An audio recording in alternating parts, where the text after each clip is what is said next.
In occasione del 25° Congresso Europeo di Medicina Nucleare svoltosi di recente a Milano, abbiamo incontrato il professor Jamshed Bomanji, direttore dei servizi clinici di medicina nucleare al UCLH a Londra, al quale abbiamo chiesto quali sono i vantaggi della PET risonanza magnetica rispetto alla PET TAC.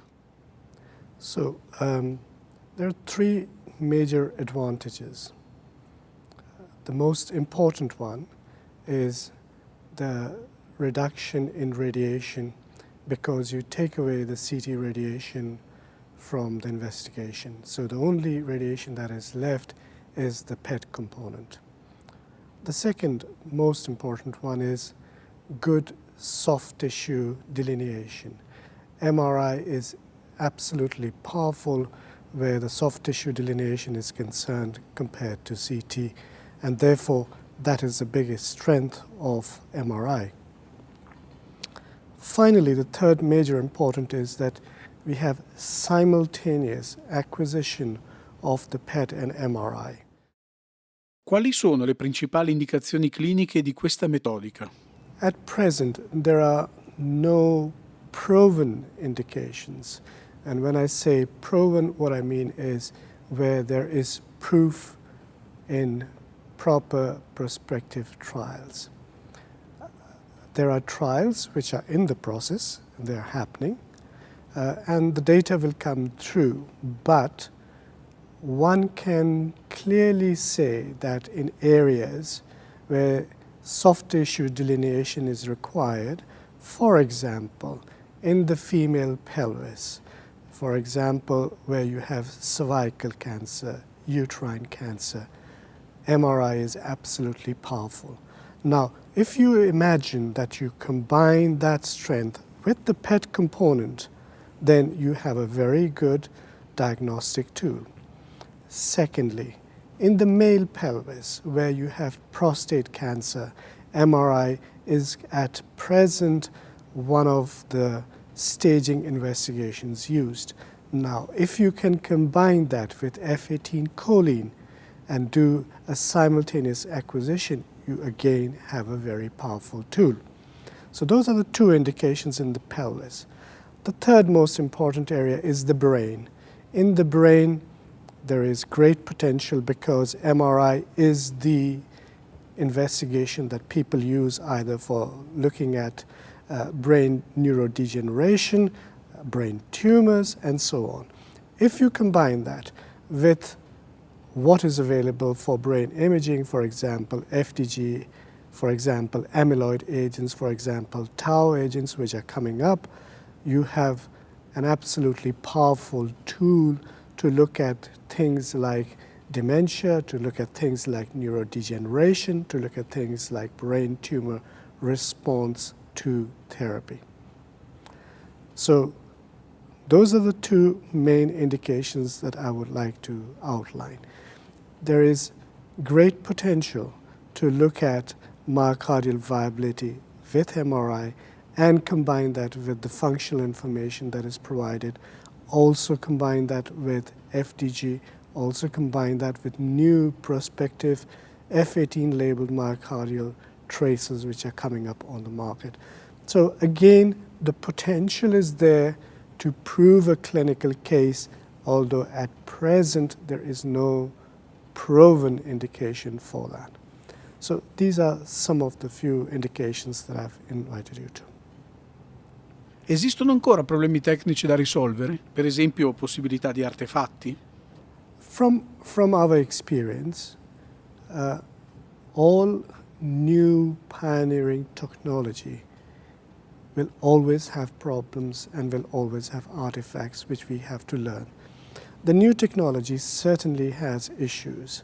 For example, we take it for granted that the attenuation map generated by the Dixon method is absolutely foolproof.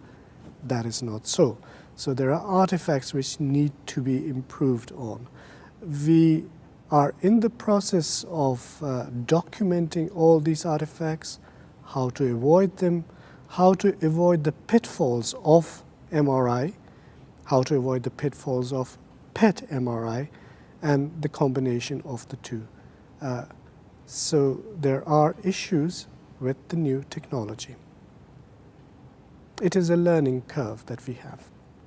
Quali tipi di apparecchiature PET risonanza magnetica sono disponibili?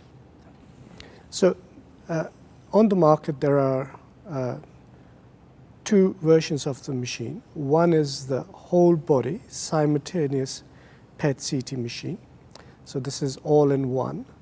There is the second version where the two technologies run in tandem, where there is a PET machine in front and a MRI at the back, and the patient goes through them. Again, these are whole body machines. But in the past, there were again versions of PET MRI dedicated brain machines. So we have moved from the brain machine to the whole body machine at the moment. There are at least 3 commercial providers who are in the process. Some of them have come to market and some of them are in the process of coming to the market. Quali sono approssimativamente i costi per l'installazione di un'apparecchiatura? Okay, so the total package cost will, I guess, if you're talking in the European context, will differ from country to country. I can only speak from the bill that I paid.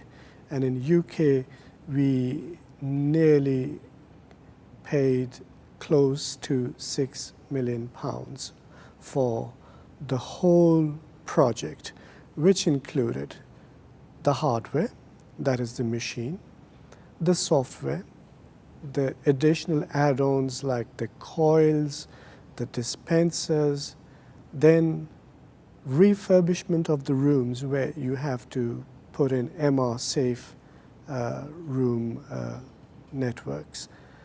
Finally, also the manpower that you need, because you need a separate group of trained people, people who can interpret the MR and the PET, people who can run and acquire the data at the same time. So it's a very different group of people that you have to employ fresh.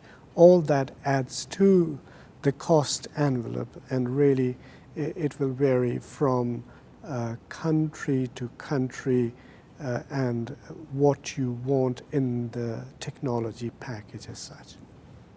Pensa che la PET RM avrà lo stesso successo registrato dalla PET TAC negli ultimi anni?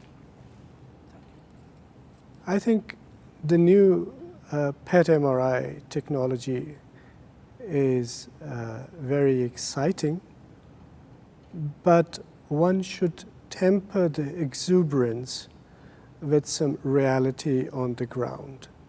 I don't think we are going to have magic in the air. It will take us some time to establish the ground rules for new diagnostic direction. I cannot see that PET MRI will supersede PET CT. I don't see that happening. And from the limited experience that I have, I think PET MRI will be a niche market within the PET community, and it will not be a win-all, do-all technology. It will be very research-orientated.